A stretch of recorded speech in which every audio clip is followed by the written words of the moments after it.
ಅಧ್ಯಕ್ಷರೇ, ಹಸು ಹಾಲು ಕರಿತಾ ಇರ್ತದೆ, ಕೆಚ್ಚಲನ್ನೇ ಕುಯ್ಕೊಂಡಾಗೆ ನೀವು ಬೆಂಗಳೂರಿನ ನೀವೇನಾದ್ರೂ ಮುಂದಿನ ದಿನಗಳಲ್ಲಿ ಇದೇ ರೀತಿ ಏನಾದ್ರು ಮುಂದುವರಿಸಿದ್ರೆ ತುಂಬಾ ತೊಂದರೆ ಆಗ್ತದೆ. ಏನು ಉಪಮುಖ್ಯಮಂತ್ರಿಗಳು ಈ ಒಂದು ಗ್ರೇಟರ್ ಬೆಂಗಳೂರು ಬಿಲ್ ಅನ್ನ ತಂದಿದ್ದಾರೆ, ಅದನ್ನ ಇಡೀ ಕರ್ನಾಟಕಕ್ಕೆ ಹಂಚ್ತೀವಿ. 224 MLAಗಳಿಗೂ ಬೆಂಗಳೂರಲ್ಲಿ ಮನೆ ಇರ್ತದೆ, ಮತ್ತೆ ಬೇರೆ ಬೇರೆ ಅಫಿಷಿಯಲ್ಸ್ಗೂ ಮನೆ ಇರ್ತದೆ. ಎಲ್ಲರಿಗೂ ಬೆಂಗಳೂರಲ್ಲೇ ಇರಬೇಕು, ಬೆಂಗಳೂರು ಎಲ್ಲರಿಗೂ ಬೇಕು. ಆದ್ರೆ ಬೆಂಗಳೂರು ವಿಷಯ ಬಂದಾಗ, ಬೆಂಗಳೂರು ಮಾತಾಡ್ಲಿಕ್ಕೆ ನಾವೆಲ್ಲ ಯಾರಾದ್ರೂ ನಿಂತ್ಕೊಂಡಾಗ ನೀವು ಬೆಳಗಾಮಲ್ಲೂ ಅಡಚಣೆ ಆಗ್ತದೆ, ಮತ್ತೆ ಇಲ್ಲೂ ಕೂಡ ಅಡಚಣೆ ಆಗ್ತಾನೆ ಇರ್ತದೆ. ಅಧ್ಯಕ್ಷರೇ, ಸರ್ಕಾರದ ನಮ್ಮ ಹಿಂದಿನ ಸರ್ಕಾರನೂ ಇತ್ತು, ಆಗ್ಲೂ ಕೂಡ ಅದಕ್ಕಿಂತ ಮುಂಚೆ ಬಂದ ಸರ್ಕಾರ ಇದನ್ನ ಸ್ವಲ್ಪ ಪ್ರಯತ್ನ ಮಾಡಕ್ ಹೋಗಿತ್ತು, ಅಂದ್ರೆ ವಿಭಜನೆ ಮಾಡಬೇಕು ಅಂತ. ಆಗ 80 ಸೀಟ್ ಬಂದ್ಬಿಟ್ಟಿತ್ತು ಸರ್ ಕಾಂಗ್ರೆಸ್. ನೀವು ಬೇರೆ ಮುಂದೆ ಮುಖ್ಯಮಂತ್ರಿ ಆಗ್ಬೇಕು ಅನ್ಕೊಂಡಿದ್ರೆ ಯಾಕೆ ಸರ್ ನಿಮ್ಗೆ, ನೀವು ಮುಖ್ಯಮಂತ್ರಿ ಆಗಿರಂತ ಬಿಡಿ. ಇದನ್ನ ವಿಶ್ವನಾಥ್ ಹೇಳ್ದಂಗೆ ಇನ್ನು ಇದೆಲ್ಲ ಕಂಪ್ಲೀಟ್ ಡಿವೈಡ್ ಆಗಿ ಇಡೀ ಕರ್ನಾಟಕ ಮತ್ತೆ MP ಗಳು ಎಲ್ಲ ಡಿವೈಡ್ ಆಗಿ ಬಂದ್ಮೇಲೆ ಒಂದೇ ಸರಿ ಅವಾಗ ಮಾಡ್ಬೇಕಾ ಅನ್ನೋದನ್ನೆಲ್ಲ ಸ್ವಲ್ಪ ಆಲೋಚನೆ ಮಾಡಿ. ನಿಮ್ಮ ಒಳ್ಳೇದಕ್ಕೆ ಸರ್ ನಾವೆಲ್ಲ ಹೇಳೋ ಅಂಥದ್ದು. ಯಾಕಂದ್ರೆ ಬೆಂಗಳೂರು ನಮ್ಮೆಲ್ಲರದ್ದು, ನೀವು ಹೇಳ್ತಾ ಇರ್ತೀರ ಎಲ್ಲ ನಾವು ಹೊರಗಡೆಯಿಂದ ಬಂದಿದೀವಿ ಅಂತ, ನೀವು ನಮ್ಮವರೇ ಅಂತಾನೆ ನಾವು ತಿಳ್ಕೊಂಡ್ರೆ ಸರ್. ಏನು ಉಪಮುಖ್ಯಮಂತ್ರಿಗಳು ಈ ಒಂದು ಗ್ರೇಟರ್ ಬೆಂಗಳೂರು ಬಿಲ್ ಅನ್ನ ತಂದಿದ್ದಾರೆ, ಸ್ವಲ್ಪ ಸಾಧಕ ಬಾಧಕಗಳನ್ನ ನಾವು ಕೂಡ ಯೋಚನೆ ಮಾಡಬೇಕಾಗ್ತದೆ. ಬೆಂಗಳೂರಲ್ಲಿ ಈಗ ನಾವು ಒಂದು ರೋಡ್ ಏನಾದರೂ ವೈಡನ್ ಮಾಡಬೇಕು ಅಂತ ಹೇಳಿದ್ರೆ ಕಳೆದ 15-20 ವರ್ಷದಲ್ಲಿ ಒಂದು ರೋಡ್ ವೈಡನ್ ಮಾಡಕ್ ಆಗ್ಲಿಲ್ಲ. ಟ್ರಾಫಿಕ್ ಸಮಸ್ಯೆಗಳು ಜಾಸ್ತಿ ಇದಾವೆ. ಬೆಂಗಳೂರು ಈಗಾಗಲೇ ನಮ್ದು 8 ಝೋನ್ ಇದೆ. 8 ಝೋನಲ್ಲೂ ಕೂಡ ನಮ್ಮಲ್ಲಿ ಕೃಷ್ಣಪ್ಪ ಅವ್ರದ್ದು ಮತ್ತೆ ನಮ್ಮ ಕಾನ್ಸ್ಟಿಟ್ಯೂನ್ಸಿ ಸೇರಿ ಒಂದು ಝೋನ್ ಇರುವಂತದ್ದು. ಇನ್ನು ಮಿಕ್ಕ ಎಲ್ಲ 26 ಕಾನ್ಸ್ಟಿಟ್ಯೂನ್ಸಿ ಸೇರಿ ಬೇರೆ ಬೇರೆ ಇನ್ನೂ 7 ಝೋನ್ಗಳು ಇದಾವೆ. ನಮ್ಮಲ್ಲಿ ಹೆಚ್ಚು ಹಣ ಬರ್ತದೆ, ಅಂದ್ರೆ IT-BT ಇರೋದ್ರಿಂದ ಮತ್ತೆ ಹೆಚ್ಚು ಹೊರಗಡೆ ಡೆವಲಪ್ಮೆಂಟ್ ಆಗ್ತಾ ಇರೋದ್ರಿಂದ ನಮ್ಮಲ್ಲಿ ಹೆಚ್ಚು ಹಣ ಬರ್ತದೆ ಡೆವಲಪ್ಮೆಂಟ್ ಇದರಿಂದ. ವಿಶ್ವನಾಥ್ ಅದನ್ನೇ ಕೋಟ್ ಮಾಡ್ತಾ ಇದ್ದಿದ್ದು. ಮಾದೇವಪುರ ಮತ್ತೆ ಈ ಭಾಗದಲ್ಲಿ ಏನಾದರೂ ಕಾರ್ಪೊರೇಷನ್ ಆಗ್ಬಿಟ್ರೆ ಹೆಚ್ಚು ಶ್ರೀಮಂತ ಕಾರ್ಪೊರೇಷನ್ ಆಗ್ಬಿಡುತ್ತೆ ಅಂತ. ಅದ್ರ ಜೊತೆಗೆ ಈಗ ನಮಗೇನು BBMP ಅನುದಾನ ಬರ್ತಾ ಇದೆಯಾ ಅಂತ ಹೇಳಿದ್ರೆ, ಈಗೇನು ನಾವು 1000 ಕೋಟಿ ರೂಪಾಯಿ ಕಟ್ಟಿದ್ರು ಕೂಡ ನಮ್ಮ ಝೋನಿಂದ ನಮಗೊಂದು 100 ಕೋಟಿ ರೂಪಾಯಿ ಕೊಡೋದು ಕೂಡ ಇಲ್ಲ. ಇದು ನಮ್ಮ ಸ್ಥಿತಿ. ಅದಾದ್ಮೇಲೆ ಬೆಂಗಳೂರಿನ ಏನು ಟ್ಯಾಕ್ಸಸ್ ಮತ್ತೆ ಬೇರೆ ಬೇರೆ ವಿಧದಲ್ಲಿ ಹಣ ಬರ್ತದೆ, ಅದನ್ನ ಇಡೀ ಕರ್ನಾಟಕಕ್ಕೆ ಹಂಚ್ತೀವಿ. 224 MLAಗಳಿಗೂ ಬೆಂಗಳೂರಲ್ಲಿ ಮನೆ ಇರ್ತದೆ, ಮತ್ತೆ ಬೇರೆ ಬೇರೆ ಅಫಿಷಿಯಲ್ಸ್ಗೂ ಮನೆ ಇರ್ತದೆ. ಎಲ್ಲರಿಗೂ ಬೆಂಗಳೂರಲ್ಲೇ ಇರಬೇಕು, ಬೆಂಗಳೂರು ಎಲ್ಲರಿಗೂ ಬೇಕು. ಆದ್ರೆ ಬೆಂಗಳೂರು ವಿಷಯ ಬಂದಾಗ, ಬೆಂಗಳೂರು ಮಾತಾಡ್ಲಿಕ್ಕೆ ನಾವೆಲ್ಲ ಯಾರಾದ್ರೂ ನಿಂತ್ಕೊಂಡಾಗ ನೀವು ಬೆಳಗಾಮಲ್ಲೂ ಅಡಚಣೆ ಆಗ್ತದೆ, ಮತ್ತೆ ಇಲ್ಲೂ ಕೂಡ ಅಡಚಣೆ ಆಗ್ತಾನೆ ಇರ್ತದೆ. ಅಧ್ಯಕ್ಷರೇ, ಹಸು ಹಾಲು ಕರಿತಾ ಇರ್ತದೆ, ಕೆಚ್ಚಲನ್ನೇ ಕುಯ್ಕೊಂಡಾಗೆ ನೀವು ಬೆಂಗಳೂರಿನ ನೀವೇನಾದ್ರೂ ಮುಂದಿನ ದಿನಗಳಲ್ಲಿ ಇದೇ ರೀತಿ ಏನಾದ್ರು ಮುಂದುವರಿಸಿದ್ರೆ ತುಂಬಾ ತೊಂದರೆ ಆಗ್ತದೆ. ಈಗಾಗಲೇ ಝೋನ್ 8 ಇದೆ. ಆ ಝೋನ್ 8 ಝೋನ್ಗಳಲ್ಲಿ ನಮ್ಮ ಹಣ ಏನು ಬರ್ತಾ ಇದೆ ಅದು ವಾಪಸ್ ಬರೋ ತರದೇನಾದ್ರೂ ಒಂದು ಆಲೋಚನೆಯನ್ನ ಕೂಡ ಈ ಬಿಲ್ಲಲ್ಲಿ ಮಾಡಿಲ್ಲ. ಕೊಡ್ಬೇಕಲ್ಲ, ಅಟ್ಲೀಸ್ಟ್ 1000 ಕೋಟಿ ಕೊಟ್ರೆ ಒಂದು ವರ್ಷಕ್ಕೆ 100 ಕೋಟಿ ಆದ್ರೂ ವಾಪಸ್ ಕೊಡ್ಬೇಕಲ್ಲ, 10% ಆದ್ರೂ ಕೊಡ್ಬೇಕಲ್ಲ, ಅದು ಇಲ್ಲ. ಮತ್ತೆ ಟ್ಯಾಕ್ಸಸ್ ಬೆಂಗಳೂರಲ್ಲಿ ಕಟ್ಸ್ಕೊತಾ ಇದಾರಲ್ಲ, ಜನ ಕೇಳ್ತಾರೆ ಅವ್ರ ಮನೆಗಳ ಹತ್ರ ಹೋದಾಗ 10%, 20% ಒಂದೇ ಸರಿ ರೈಸ್ ಮಾಡಿ ಟ್ಯಾಕ್ಸ್ಗಳು ಕಟ್ಸ್ಕೊತೀವಿ. ಮತ್ತೆ ಅವ್ರ ಬಿಲ್ಡಿಂಗ್ಗಳು ಈಗ ಪ್ಲಾನ್ ಇಲ್ಲದೆ ಕಟ್ಬಿಟ್ಟಿದ್ದಾರೆ, ಅವ್ರಿಗೆ ನಾವು ಒಂದು ಸೊಲ್ಯೂಷನ್ ಕೊಟ್ಟಿಲ್ಲ. ಗಾರ್ಬೇಜ್ಗೆ ಒಂದು ಸೊಲ್ಯೂಷನ್ ಕೊಟ್ಟಿಲ್ಲ. ನಾವು ಎಲ್ಲ ಎತ್ಕೊಂಡೋಗಿ ಕಸಗಳನ್ನ ಒಂದತ್ರ ಗುಡ್ಡೆ ಹಾಕುವಂತ ಕೆಲಸ ಮಾಡ್ತಾ ಇದೀವಿ. ಇದ್ರ ಬಗ್ಗೆ ಹೆಚ್ಚು ಗಮನವನ್ನ ಕೊಡಬೇಕು ಅಂತ ನಾವು ನಿಮಗೆ ಕೊಡುವಂತ ಸಜೆಷನ್. ಯಾಕೆಂತ ಹೇಳಿದ್ರೆ ಈಗಾಗಲೇ ಪೆರಿಫೆರಲ್ ರೋಡ್ ಕಾರ್ಪೊರೇಷನ್ ಅಲ್ಲೇ ಹಾದು ಹೋಗುವಂತ ರಸ್ತೆ ಇದೆ, BDA 20 ವರ್ಷದಿಂದ ಮಾಡಬೇಕು ಅಂತ ಅನ್ಕೊಂಡ್ವಿ. ಈಗಲೂ ಕೂಡ ಇನ್ನು ಪ್ರಾರಂಭ ಆಗಿಲ್ಲ. ಮತ್ತೆ ಅದು ಅವತ್ತು ಏನು BDAಯಿಂದ ನೋಟಿಸ್ಗಳು ಕೊಡ್ತಾರೆ ಅಂದ್ರೆ ನೋಟಿಸು ಕೊಟ್ಟಿಲ್ಲ. ಪೆರಿಫೆರಲ್ 1 ಆಗುತ್ತೆ ಅಂತ ನಾವು ಅನ್ಕೊಂಡಿದ್ವಿ ಇವಾಗವರೆಗೂ. ಪೆರಿಫೆರಲ್ 2 ಅವ್ರಿಗೂ ಆಲ್ರೆಡಿ ಬಿಲ್ಡಿಂಗು ಅಪಾರ್ಟ್ಮೆಂಟ್ಗಳೆಲ್ಲ ಕಟ್ಬಿಟ್ಟಿದ್ದಾರೆ.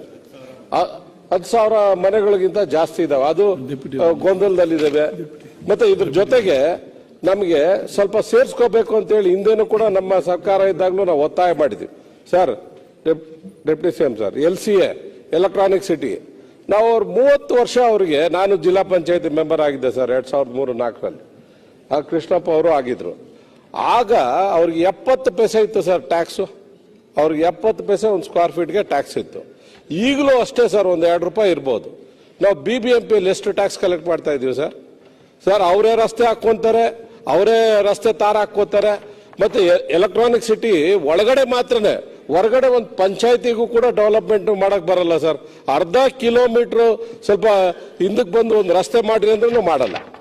ಮತ್ತೆ ನಮ್ಮ ಟ್ರಾಫಿಕ್ ಪೊಲೀಸ್ ಅವ್ರನ್ನ ಕರ್ಕೊಂಡು ಹೋಗಿ ಆಚೆಯಿಂದ ಬರ್ತಾ ಇರೋಂಥ ಟ್ರಾಫಿಕ್ನೆಲ್ಲ LCAದಲ್ಲಿ ಒನ್ ವೇ ಮಾಡಿ ಅವ್ರಿಗೆ ಹೆಂಗ್ ಬೇಕೋ ಹಂಗೆ ಮಾಡಿ ಇಟ್ಬಿಟ್ಟಿದ್ದಾರೆ ಸರ್. ಎಷ್ಟು ಕಷ್ಟ ಆಗುತ್ತೆ ಅಂದ್ರೆ ವಿಲೇಜರ್ಸ್ ಹೊರಗಡೆ ಹೋಗೋದಕ್ಕೆ ಅಷ್ಟು ಕಷ್ಟ ಆಗ್ತಾ ಇದೆ.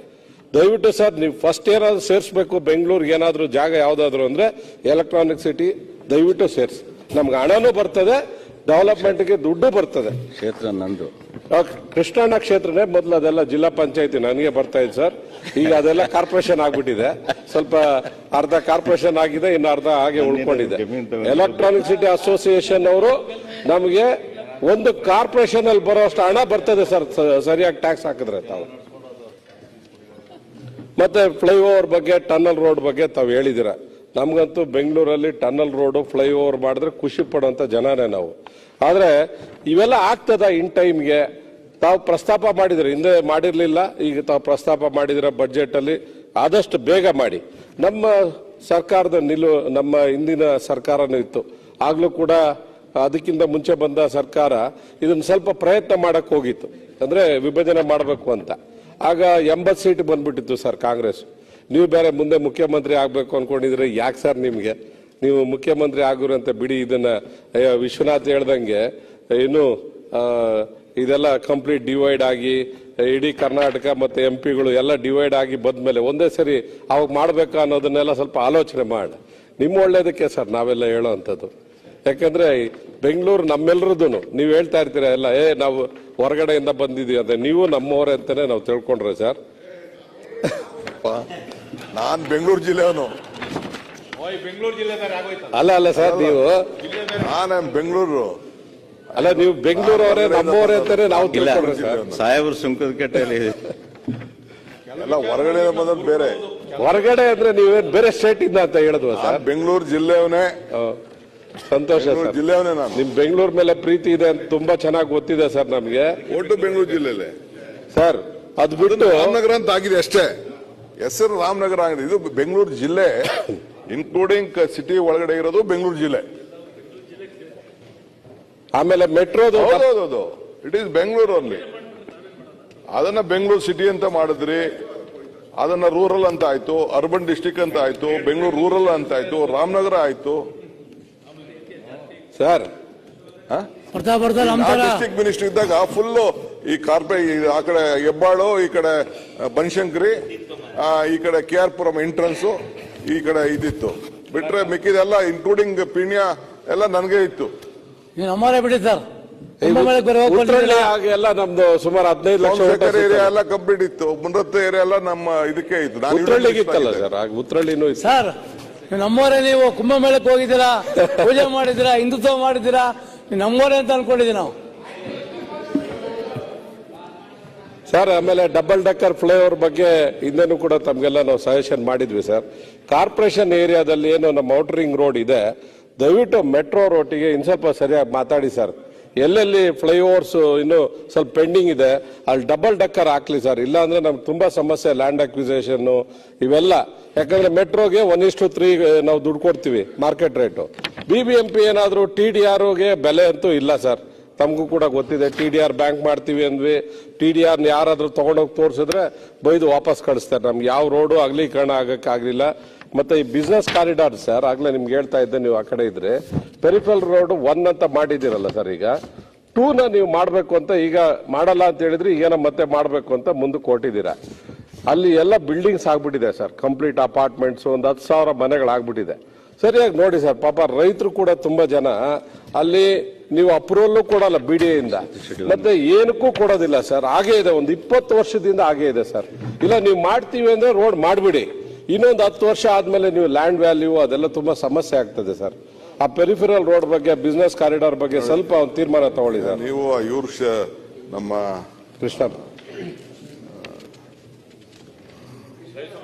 ಕೃಷ್ಣಪ್ಪನ ಕ್ಷೇತ್ರದ ವಿಚಾರ ನನಗೂ ಗೊತ್ತಿದೆ. ಇಲ್ಲ ಪೆರಿಫರಲ್ 2. ಹೌದು ಹೌದು ಸರ್. ಅಲ್ಲ ಹೊಸೂರು ರೋಡಿಂದ ಸರ್ ವಿಶ್ವನಾಥ್ ಅವರು ಸ್ಟಾರ್ಟ್ ಆಗಿ ನಮ್ದು ಚೆಂದ ಆಗತ್ತೆ ಸರಿ ಸರ್. ಇಲ್ಲಿವರೆಗೂ ನಮ್ದೇ. Electronic 18 kilometre. ಬನ್ನೂರುಘಟ್ಟ ರೋಡ್ ವರೆಗೂ ಮೊದಲ ನೋಟಿಫಿಕೇಶನ್ ಆಗಿದೆ. ನೋಟಿಫಿಕೇಶನ್ ಆಗಿ ಅದನ್ನ ರೋಡ್ ಮಾಡಬೇಕಾಯ್ತು, ರೋಡ್ ಮಾಡಲಿಲ್ಲ. ಇಲ್ಲ ಗೌರ್ಮೆಂಟ್ ಇಂದ ನಮ್ಗೆ ಇದನ್ನ BDA ಇಂದ ಇದನ್ನ ಡಿಲೀಟ್ ಮಾಡಬೇಕು ಅಂತ ಬರ್ತದೆ. ಯಾರನ್ನು ಅದನ್ನ ಡಿಲೀಟ್ ಮಾಡಕ್ಕೆ ಡಿನೋಟಿಫೈ ಮಾಡಕ್ಕೆ ಡಿಸಿಷನ್ ತಗೊಳ್ಳ. ಇಲ್ಲ ಅವ್ರಿಗೆ ಡಿಲೀಟ್ ಮಾಡ್ಬಿಟ್ಟು ಪ್ಲಾನ್ ಮಾಡ್ಕೊಳ್ಳಿ ಅಂತ ಬಿಡ್ಬೇಕಾಯ್ತು. ಕಂಪ್ಲೀಟ್ ಸ್ಟ್ರೆಚ್ ಹಂಗೆ ಬಿಟ್ಟವ್ರೆ. ನಾನಂತೂ ಡಿಲೀಷನ್ ಮಾಡಕ್ ಹೋಗಲ್ಲ. ಈ ಡಿನೋಟಿಫೈ ಮಾಡ್ಬಿಟ್ಟು ನನಗೂ ಈ ಪ್ರಾಬ್ಲಮ್ ಎಲ್ಲ ತಗಲಾಕೊಳಕ್ ಆಗ್ತದೆ. ಸೊ ಅಲ್ಟಿಮೇಟ್ಲಿ ಡಿಸಿಷನ್ ತಗೊಂಡೆ, ಏನೋ ಒಂದು ಮಾಡಿ ಅಟ್ಲೀಸ್ಟ್ ಒಂದು ಅವ್ರಿಗೆ ಒಂದಷ್ಟು ಕಾಂಪನ್ಸೇಷನ್ ಪಕ್ಕದಲ್ಲಿ ಒಂದಷ್ಟು ತಗೊಂಡು ಅದಕ್ಕೆ ಎನ್ಹಾನ್ಸ್ ಕಾಂಪನ್ಸೇಷನ್ಗೋ ಏನಾರು ಒಂದು ಮಾಡೋಣ ಅಂತೇಳಿ. ಯಾಕೆಂದ್ರೆ ಯು ಕಾಂಟ್ ಡಿಲೀಟ್. ಪ್ರಾಬ್ಲಮ್ ಏನಿದೆ ಅಂದ್ರೆ ಒಂದು ನಿಮಿಷ ಒಂದು 10,000 ಮನೆಗಳು ಅಪಾರ್ಟ್ಮೆಂಟ್ ಕಟ್ಬಿಟ್ಟಿದ್ದೀರಾ ಸರ್, ಅದಕ್ಕೆ ಹೆಂಗ್ ಕೊಡ್ತೀರಾ ಸರ್? ಸತೀಶ್ ಒಂದು ನಿಮಿಷ. ಬಿಟ್ಟೆ ಮಾಡ್ಬೇಕು. ಸತೀಶ್ ಒಂದು ನಿಮಿಷ. ಮತ್ತೆ ಇದು ಹೊಸ ಲೈನೇ ಮಾಡ್ಬೇಕು ಸರ್. ಸರ್ ಪೆರಿಫಿಯಲ್ ರೋಡ್ ಬಗ್ಗೆ 2 ನಿಮಿಷ ಮಾತಾಡ್ತೀನಿ ಅಧ್ಯಕ್ಷ. ಮಾತಾಡೋ ಗ್ರೇಟರ್ ಬೆಂಗಳೂರು ಮಾತಾಡ. ಇದು ಗ್ರೇಟರ್ ಬೆಂಗಳೂರಲ್ಲೇ ತಾನೇ ಬರ್ತದೆ, ರಸ್ತೆಗಳು ಎಲ್ಲ ಗ್ರೇಟರ್ ಬೆಂಗಳೂರು. ಇನ್ ಯಾವಾಗ ಮಾತಾಡ್ತೀಯಪ್ಪ ಸಾಹೇಬ್ರ ಜೊತೆ? ಅದೇ ಈಗ ಸರ್ ನಮ್ಮ ಪಾರ್ಟಿ ಡಿಸಿಷನ್ ತಮ್ಗೆಲ್ಲ ಕೂಡ ಗೊತ್ತಿದೆ. ನಮ್ಮ ಪಾರ್ಟಿ ಡಿಸಿಷನ್ ಬೆಂಗಳೂರಿನ ಹೊಡಿಬಾರ್ದು ಅಂತ ನಮ್ಮ ಡಿಸಿಷನ್ ಇದೆ ಸರ್. ಆದ್ರೆ ತಾವು ಏನಾದ್ರೂ ಈಗಲೇ ಇದನ್ನ ಅರ್ಜೆಂಟ್ ಏನ ಮಾಡಕ್ ಹೋದ್ರೆ ಸ್ವಲ್ಪ ಒಂದಷ್ಟು ಸಮಸ್ಯೆಗಳಾಗ್ಬೋದು. ಆಲೋಚನೆ ಮಾಡಿ ಸರ್ ತಾವು ಕೂಡ. ಮತ್ತೆ ಈ ಬೇರೆ ಸ್ವಲ್ಪ ಹಣನು ನೀವು ಹಿಂದೆ ಮೀಟಿಂಗ್ ಕರೆದಾಗ ನಾವೆಲ್ಲ ಬಂದಿದ್ವಿ, ಆಗ್ಲಿಂದ ಇವತ್ತವರೆಗೂ ಏನು ಬಿಡುಗಡೆ ಆಗಿಲ್ಲ ನಮ್ಮ BBMPದು ಸರ್. ಅಲ್ಲಪ್ಪ, ನನ್ನ ಗ್ರಾಂಟ್ ಡಿಸ್ಟ್ರಿಕ್ಟ್ ಕೋಟ ನೀವು ಕೊಟ್ಟಿದ್ದ ಗ್ರಾಂಟ್ ನಾನು ನಮ್ಮವರು ನಾನು ಭಾಗ ಮಾಡಿದೆ ಎಲ್ಲರಿಗೂ ಈಕ್ವಲ್ ಆಗಿ ಸರ್ ಕೊಟ್ಟಿದ್ದೀರಾ? ಅದು ಒಂದೊಂದು 10 ಕೋಟಿ ಇದ್ದಿದ್ದು ನನ್ನ ಹತ್ರ ಅಷ್ಟು ದುಡ್ಡು ಇದ್ದಿದ್ದಷ್ಟು ದುಡ್ಡನ್ನು ಹಂಚಿದ್ದೀನಿ ನಾನು. ಅದಲ್ಲ, ಈಗ ಮೊನ್ನೆ ಬಡ್ಜೆಟ್ ಅಲ್ಲಿ ಮಾಡಿದ್ರಲ್ಲ ಎಷ್ಟೆಷ್ಟು ನಮ್ಗೆ ಅಂತ ಹೇಳಿ ಬಡ್ಜೆಟ್ ಈ ಸೆಷನ್ ಜಾಸ್ತಿ ಇಟ್ಟಿದ್ದೀರಾ, ಸ್ವಲ್ಪ ದಯವಿಟ್ಟು ಕೊಡ್ಸಿ. ಆಮೇಲೆ ಸರ್ ಈಗ ತಮ್ಮ ಆಲೋಚನೆಗಳು ಮತ್ತೆ ಬೇರೆ ಬೇರೆ ವಿಷಯಗಳು ತುಂಬಾ ತಾವೇನು ಚರ್ಚೆ ಮಾಡಿದ್ದೀರಾ, ತುಂಬಾ ಒಳ್ಳೆ ಆಲೋಚನೆಗಳು ಮಾಡಿದ್ದೀರಾ ಸರ್. ಅದನ್ನ ಹಾಗೆ ಇಂಪ್ಲಿಮೆಂಟ್ ಮಾಡ್ಬೋದಲ್ಲ ಸರ್? ಒಂದು ಸ್ವಲ್ಪ ಬೇರೆ ಡಿಲಿಮಿಟೇಷನ್ ನೋಡಿಕೊಂಡು ಆಲೋಚನೆ ಮಾಡಿ ಸರ್. ಯಾಕಂದ್ರೆ ಡಿಲಿಮಿಟೇಷನ್ ಏನಾದ್ರೂ ಆಗ್ಬಿಟ್ರೆ MLA ಕಾನ್ಸ್ಟಿಟ್ಯೂನ್ಸಿಗಳೆಲ್ಲ ಮತ್ತೆ ಡಿವೈಡ್ ಆಗ್ಬೋದು. ಅದೊಂದು ಸ್ವಲ್ಪ ಯೋಚನೆ ಮಾಡಿ ತೀರ್ಮಾನ ಮಾಡಿ. ನನ್ನ ಗ್ರಾಂಟ್ ಡಿಸ್ಟ್ರಿಕ್ಟ್ ಕೋಟ ನೀವು ಕೊಟ್ಟಿದ್ದ ಗ್ರಾಂಟ್ ನಾನು ನಮ್ಮವರು ನಾನು ಭಾಗ ಮಾಡಿದೆ ಎಲ್ಲರಿಗೂ ಈಕ್ವಲ್ ಆಗಿ ಸರ್ ಕೊಟ್ಟಿದ್ದೀರಾ? ಅದು ಒಂದೊಂದು 10 ಕೋಟಿ ಇದ್ದಿದ್ದು ನನ್ನ ಹತ್ರ ಅಷ್ಟು ದುಡ್ಡು ಇದ್ದಿದ್ದಷ್ಟು ದುಡ್ಡನ್ನು ಹಂಚಿದ್ದೀನಿ ನಾನು. ಅದಲ್ಲ, ಈಗ ಮೊನ್ನೆ ಬಡ್ಜೆಟ್ ಅಲ್ಲಿ ಮಾಡಿದ್ರಲ್ಲ ಎಷ್ಟೆಷ್ಟು ನಮ್ಗೆ ಅಂತ ಹೇಳಿ ಬಡ್ಜೆಟ್ ಈ ಸೆಷನ್ ಜಾಸ್ತಿ ಇಟ್ಟಿದ್ದೀರಾ, ಸ್ವಲ್ಪ ದಯವಿಟ್ಟು ಕೊಡ್ಸಿ. ಆಮೇಲೆ ಸರ್ ಈಗ ತಮ್ಮ ಆಲೋಚನೆಗಳು ಮತ್ತೆ ಬೇರೆ ಬೇರೆ ವಿಷಯಗಳು ತುಂಬಾ ತಾವೇನು ಚರ್ಚೆ ಮಾಡಿದ್ದೀರಾ, ತುಂಬಾ ಒಳ್ಳೆ ಆಲೋಚನೆಗಳು ಮಾಡಿದ್ದೀರಾ ಸರ್. ಅದನ್ನ ಹಾಗೆ ಇಂಪ್ಲಿಮೆಂಟ್ ಮಾಡ್ಬೋದಲ್ಲ ಸರ್? ಒಂದು ಸ್ವಲ್ಪ ಬೇರೆ ಡಿಲಿಮಿಟೇಷನ್ ನೋಡಿಕೊಂಡು ಆಲೋಚನೆ ಮಾಡಿ ಸರ್. ಯಾಕಂದ್ರೆ ಡಿಲಿಮಿಟೇಷನ್ ಏನಾದ್ರೂ ಆಗ್ಬಿಟ್ರೆ MLA ಕಾನ್ಸ್ಟಿಟ್ಯೂನ್ಸಿಗಳೆಲ್ಲ ಮತ್ತೆ ಡಿವೈಡ್ ಆಗ್ಬೋದು. ಅದೊಂದು ಸ್ವಲ್ಪ ಯೋಚನೆ ಮಾಡಿ ತೀರ್ಮಾನ ಮಾಡಿ.